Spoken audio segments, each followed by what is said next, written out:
في عز التلج ده محدش هان عليه انه يقعد في البيت وما ينزلش شغله، وبمنتهى الرضا بيحوش عن نفسه ويديلك. لو يقعد قدام مني طالب واحد عنده عقل حاسبها وشايف وعارف باباه بيتعب ازاي ده انا حصل لي موقف النهارده وانا جاي في ست قالت بعد اذنك هنيجي معاك، منزل راجل مجبس دراع. الراجل ده صياد كان بيصطاد في الشتاء في عز التلج، وفي الشتاء نزل الميه في قلب التلج في الفجر. ما قالش النهارده مثلا اجازه عشان الجو برد وخلاص، ما عندوش كده. الرفاهيه دي مش موجوده في حياته زي ابوك 6 7 5 هيشوف شغله صح؟ عادي ده بيحصل عنا وده. ولا بيقعد النهارده يقول لك لا ماليش مزاج النهارده اصل الجو برد. في كده مفيش الكلام ده. الراجل ركب خلص اصطاد راجع الدنيا متزحلقه وقع من على الموتوسيكل دراعه اتكسر، ما معاش فلوس. فمراته بتكلمه وانا راكب قدامهم هم راكبين ورا، بتقول له احنا عاوزين نجيب مذكره المدرس طالبها من البيت. الكلمه دي انا سمعتها انا مدرس بقى فبصيت، بس ما فيش فلوس ومش عارف ايه.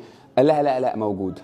قامت له خلي الفلوس نجيب العلاج. قال لا هو ده العلاج، خلي العيال تتعلم، هو ده العلاج، ده علاجي. شوف الكلمه. انت مقدر انت في حد بيحبك لدرجه ايه؟